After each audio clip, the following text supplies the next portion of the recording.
welcome to the Sacred Window podcast.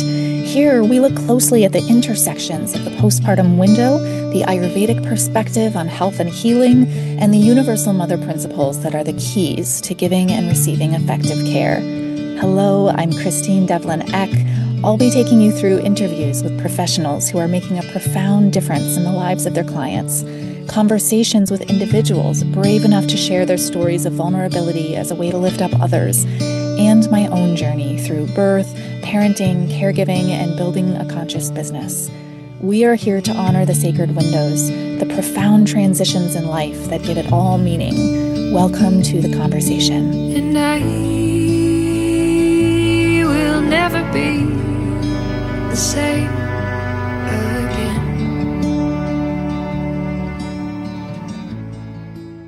Welcome, everybody, to the Sacred Window podcast.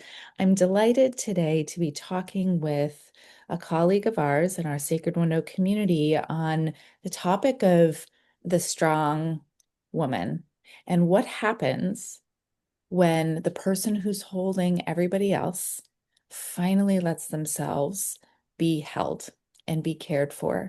And my guest today is Daisi Kuuse. Daisi is a mother, a postpartum doula, a lactation consultant. She is from Estonia.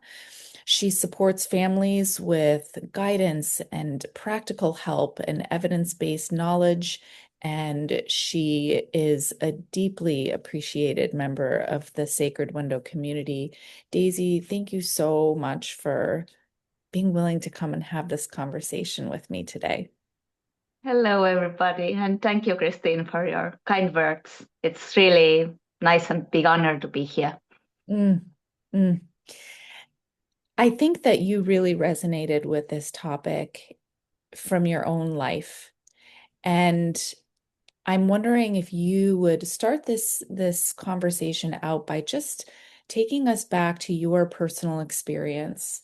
And what does it feel like to move through pregnancy as this sort of archetypal strong woman? So having that identity in your own being of this is who I am, this is who I have to be. And what does that look like and feel like? And how might you see that around you as well?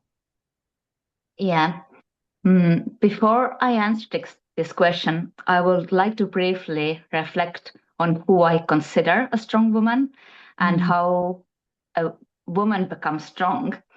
Many women I work with are what I call and what society calls strong women. And not because they're naturally made of steel, but because they have learned to carry everything alone. And everything always seems to be under their control. This pattern can be personal on one hand. For example, my grandmother mostly cared for my mother alone. My parents divorced when I was 3 years old. And my whole life, I saw my mother planning, leading the household, and always finding solutions for every problem.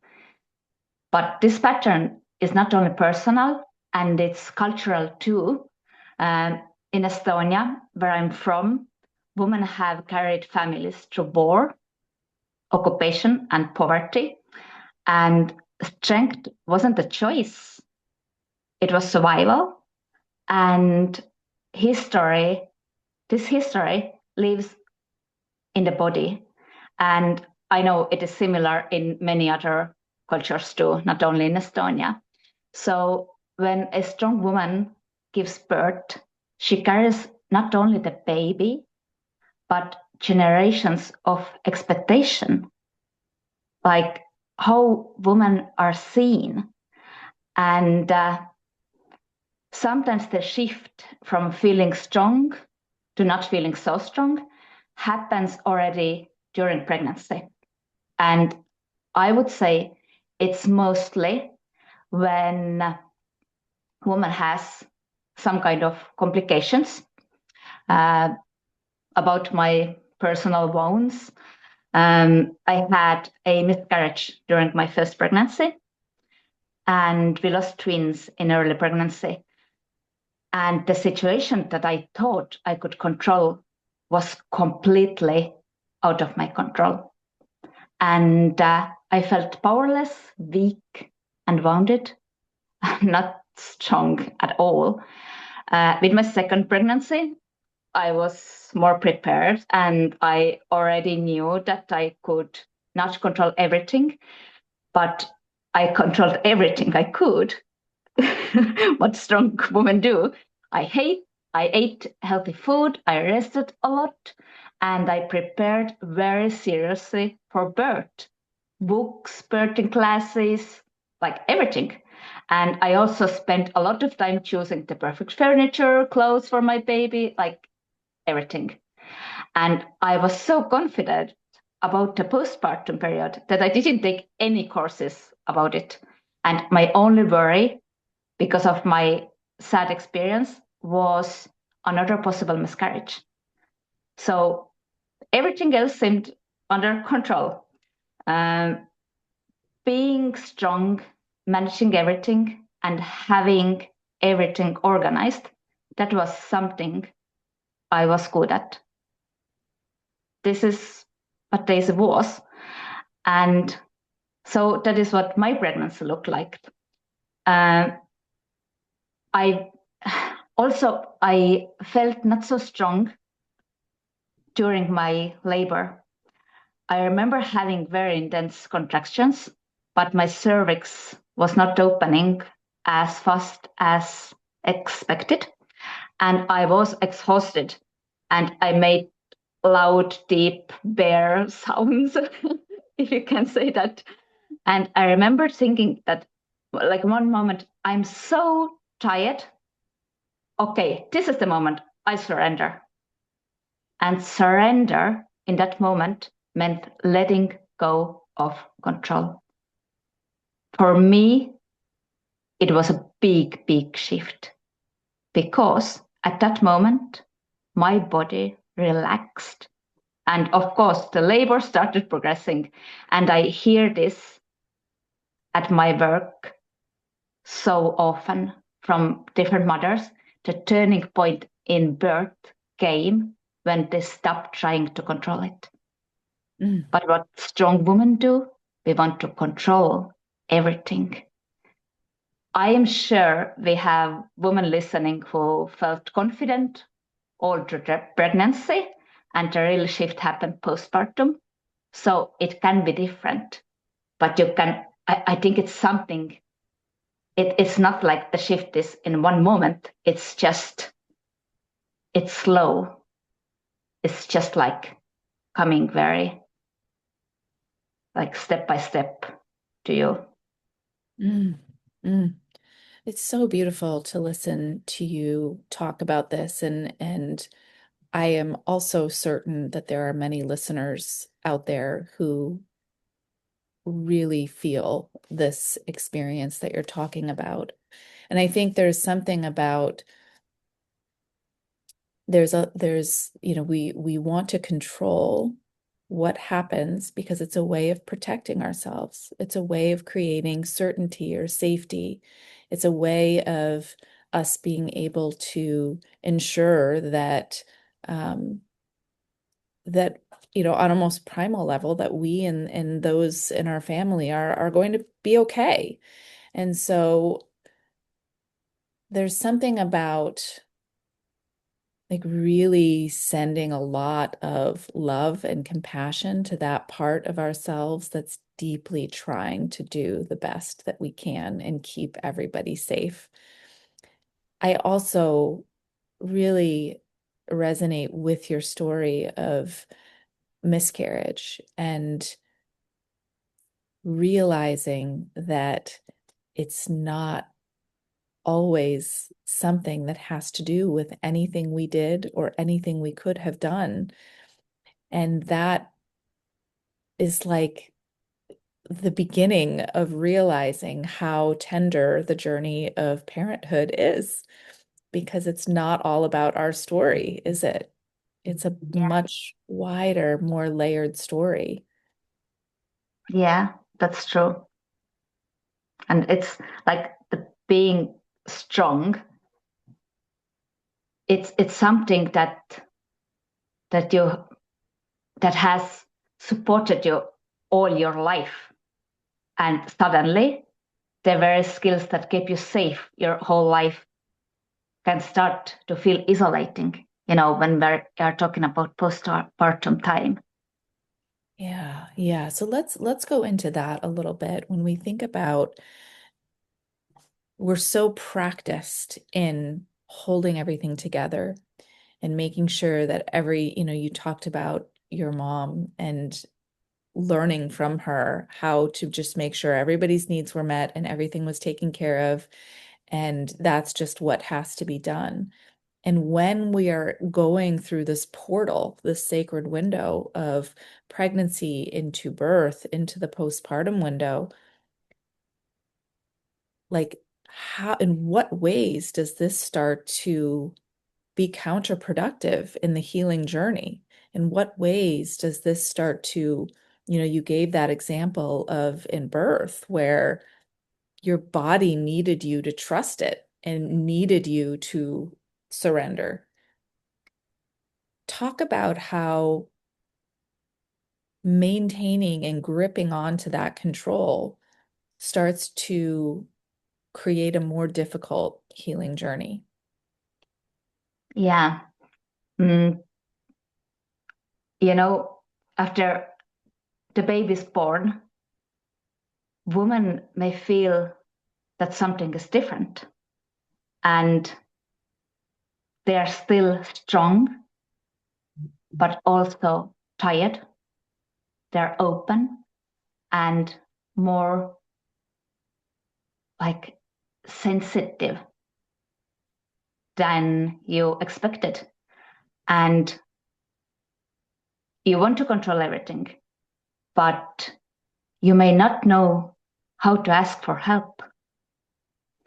And postpartum often reveals your strength as a hidden burden. But like I said, suddenly something that was safe for you doesn't work anymore. And we may feel like very isolated. And we all know that raising a child takes a village, not isolation.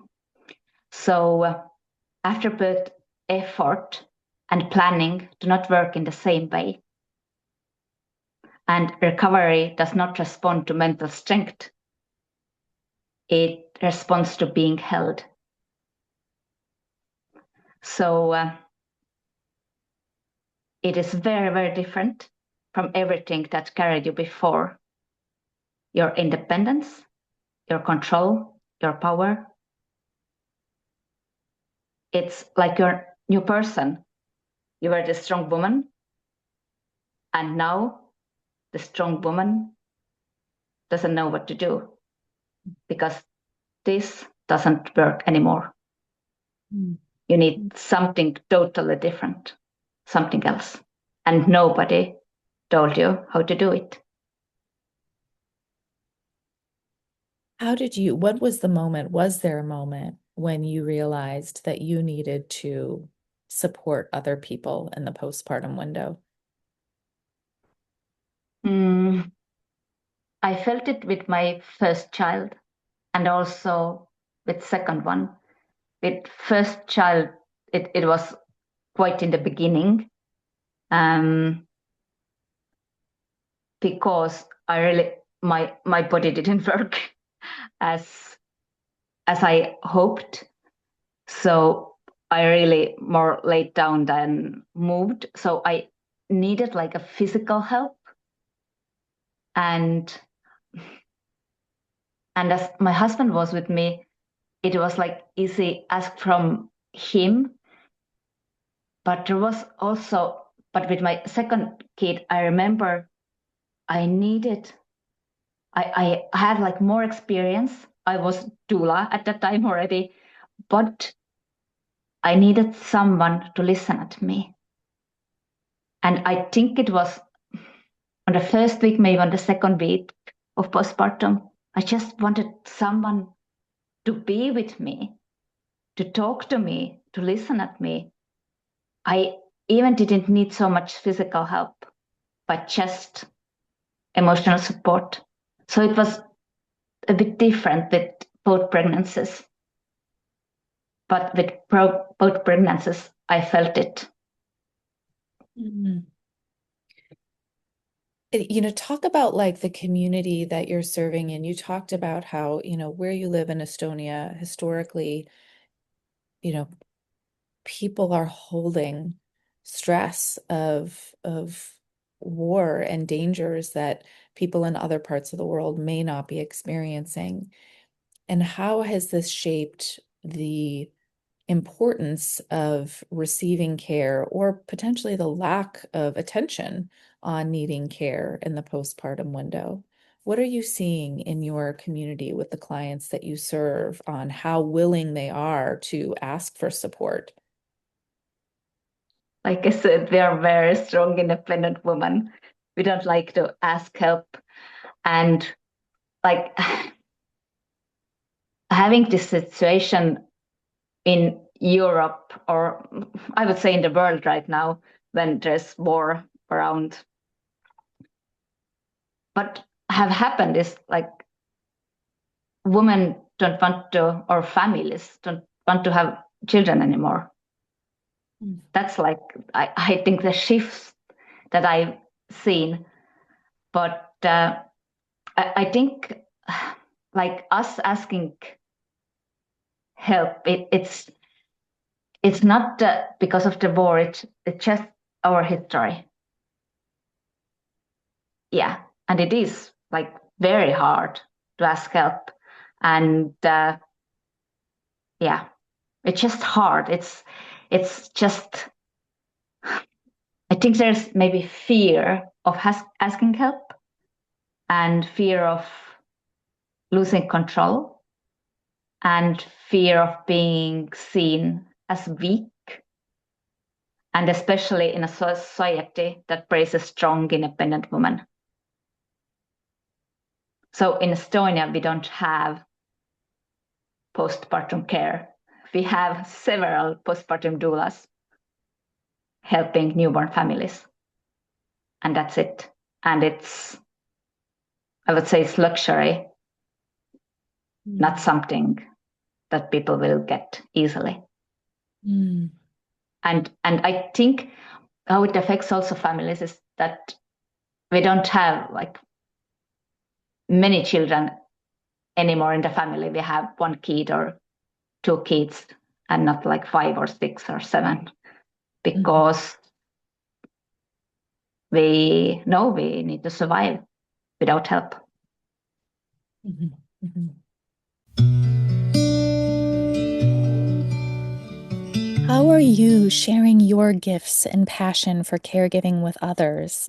In a world where education and awareness around the postpartum window is lacking or missing from our modern systems, we have a profound opportunity to shift that paradigm.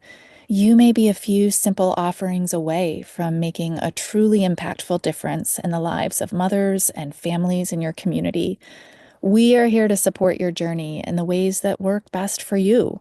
Schedule a conscious care strategy session to meet one on one with me, and let's identify the right next step for you to begin a path of conscious care for new families that fits your life and your needs.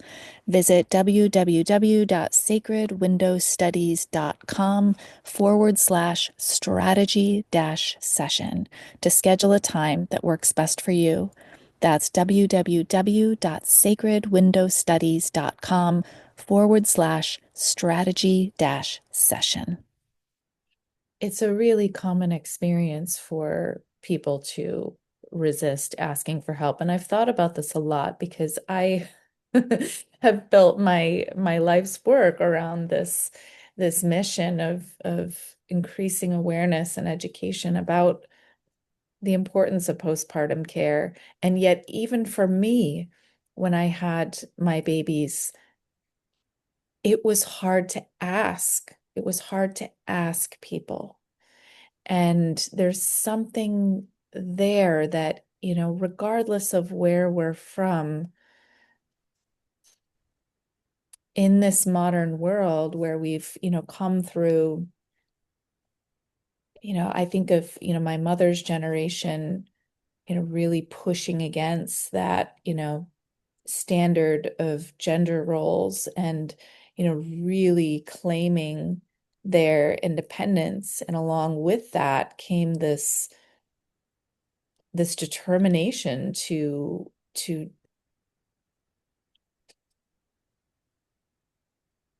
do everything themselves.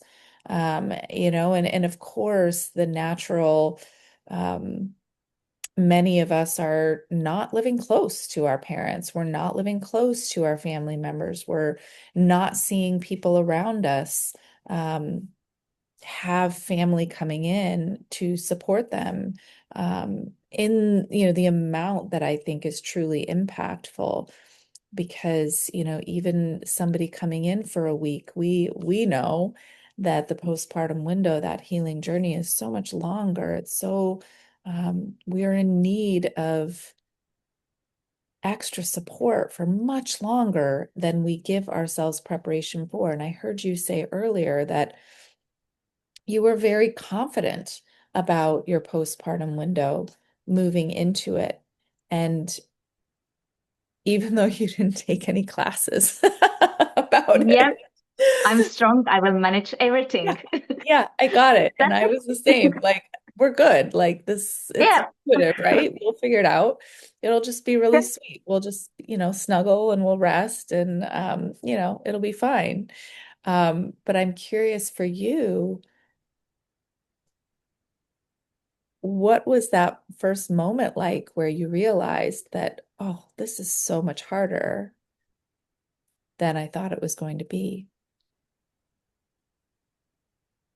My first moment was on the second day with my first child.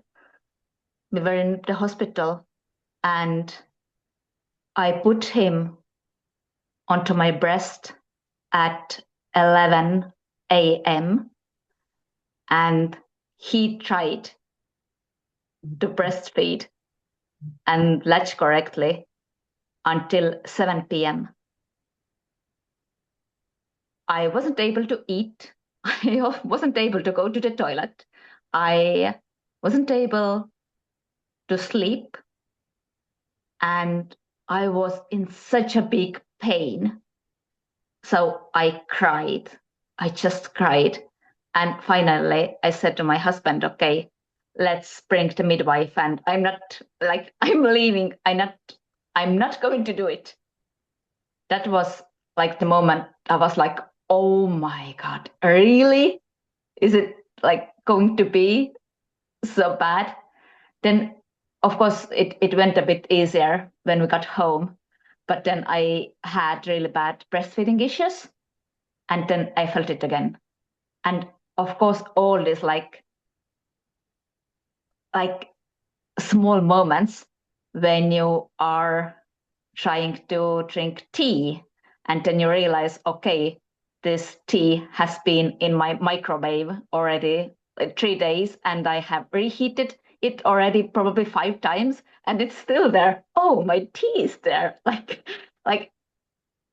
and then you realize, oh my God, it's so bad. Or when you're like, oh, when did I last time go to the shower? So it's like different small moments that give you the knowledge that okay, it's like so bad. It's like so so difficult. And so how, yeah, and I feel all of that. There's like this balance that I feel about helping families to really be prepared and also empowering them to trust that their body knows how to heal. And yet the body does know how to heal and it will do it if it's provided the conditions with which to heal. And the fact of the matter is that without support or the environment to be able to rest and restore, it's much difficult. It's much more difficult. And so talk about like how you're expanding into conscious care and postpartum with, how are you bringing this shift into your community to start to turn that expectation of the strong mother who can do it all by herself? Talk about that a little bit in your own life, but also those, for the people that you're caring for. Yeah, I I also want to go back for about like why we feel fear to ask help. I just wanted to add, like, society also doesn't help us a lot, because there are so many things that people say postpartum that makes things so much worse.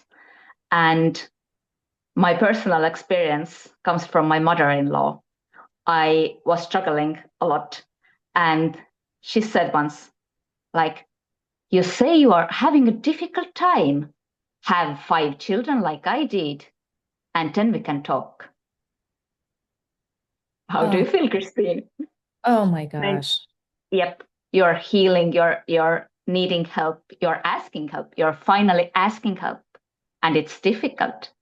And then someone, but in Estonia, like older people, it's something you can hear very often. Older people sometimes remind mothers, our grandmothers gave birth while working in the fields, and you're still complaining? It's like the second, my favorite. It's like one sentence can change everything. And you can just ask instead what you really need right now. Or I would like to support you. Tell me one thing I can do for you today. Like, these are such a simple things. It doesn't have to be complicated. It just, you have the option to say something good, or just to say something not so nice. Yeah. Yeah. Yeah. But yeah, I've met many mothers very, like we said, like very strong mothers. And recently I met a mother who felt very confident, grounded, and deeply connected to her baby during pregnancy. And she had always been strong, and she was admired for that. But after the baby was born, she told me she changed, which is normal, and she wanted to rest more, which is normal. And she wanted to move more slowly. And she told me, Daisy, I have always been so strong, and now I'm lost and weak. And, Christine, I felt it in my body. I knew that feeling, and holding space for her was very tender. I did not try to fix her. I simply stayed calm, grounded, present, and I offered her a warm oil massage, abhyanga. I listened, and I allowed her to be exactly who she was in that moment. And it was like so powerful. And sometimes mothers do not need solutions, and sometimes partners do not realize this. So mothers need permission to soften. And I asked her, like, what if she sees her current state not as weakness, but as sensitivity? And we all know that babies need a sensitive mother, someone who can respond to their cries, their cues, their needs. And that moment, I hope she realized that sensitivity is not weakness. It is an additional superpower to her strength. And she is an example of a mother who had everything prepared, and yet she broke down quietly. And not because she was not strong, but because no one has carrying her, and she was not prepared for postpartum.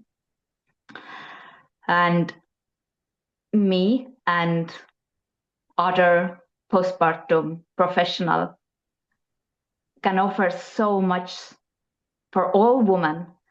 So as caregivers, we help women to see that receiving is not weakness. Receiving is trust, and receiving is strength, but it's in a different form. So sometimes the strongest thing a woman can do is to let herself be held. And it doesn't need any complex techniques. It's about simplicity, flexibility. I know you understand me. Compassion, listening, grounding, like very simple things. And we can hold mothers. We all can do it. Not only doulas. We can hold mothers with warmth, warm hearts, warm hands, warm oils, warm food, drinks, and baths. So it creates a space where you don't have to hold everything. And you're still strong. So care is not something you have to organize yourself during postpartum, but there are things you can prepare during pregnancy, which is, I think, very, very important. And this is something I care deeply about: postpartum planning as prevention and risk management. So postpartum planning is not about productivity. It's about deciding who will notice when you're overwhelmed, and who will carry responsibility, and who will give you permission to stop performing strength. So, and the beautiful part is, I'm a strong woman. I still like to control things. So if you are creating postpartum plan, you can still feel in charge. Isn't it important? Because you created the plan, you did it, you are in charge, but you just do it before the baby is born. Because when the baby is born, I remember myself searching some stuff in Google, like most of the nights probably. Every time I woke up for breastfeeding, I searched something in Google, and I got so much different information. I was so overwhelmed. I couldn't sleep, and the baby was awake again, and I haven't slept a moment. And if any of our listeners need guidance, then I also work internationally and offer online postpartum planning sessions worldwide, because I really believe it changes like so much. It makes a difference. And this is my way of helping families experience healthier and happier postpartum. Because from Estonia, I cannot come to States to give you some warm bath or just hug you with my warm hands. But like, these are simple things. And you're still strong. You're not losing it.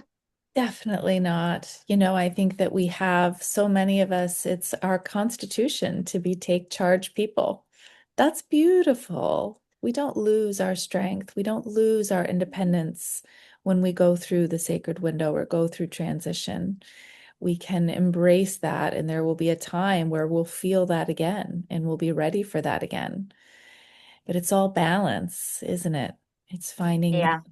appropriate balance that allows us to exercise our independence when it's appropriate to do so, and to receive care when that is Yeah. appropriate to do so. Yeah. Mm. I agree.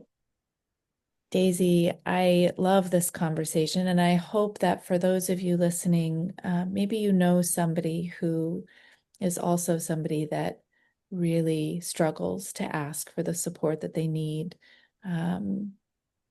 if there is any time to gather your resources and your people and potential support care providers, to hire a doula, to take time to arrange for other people to come in and do work for you, postpartum is the time to do that.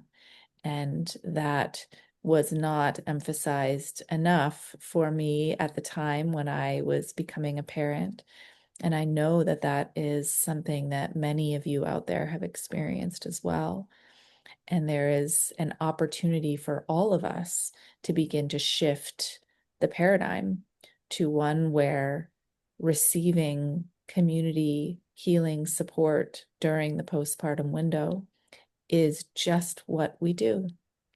And in that way, we impact families and children and parents and communities in untold ways. Yeah, it's true. We are like changing the whole world, like all people, you know.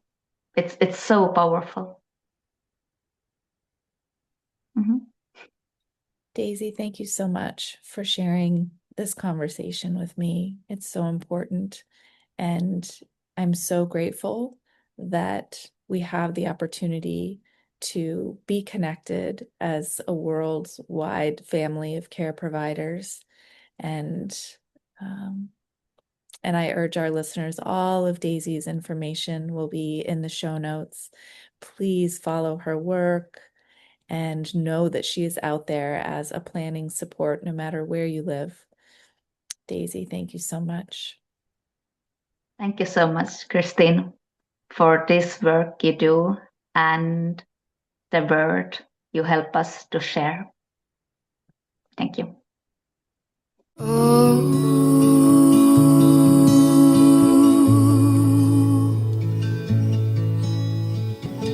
Shanti, Shanti.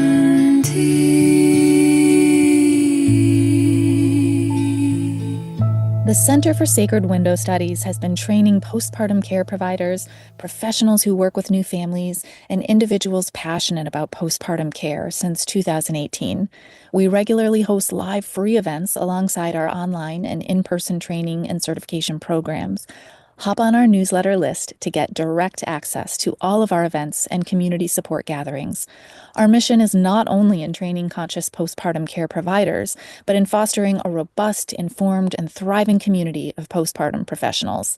Once you step inside, you're family forever. Visit www.sacredwindowstudies.com to add your email to our newsletter list. You can support our work by subscribing to the Sacred Window podcast and sharing with someone you know who would love it. Thanks for being here and participating in the culture-wide shift that recognizes the need for and the importance of conscious postpartum care.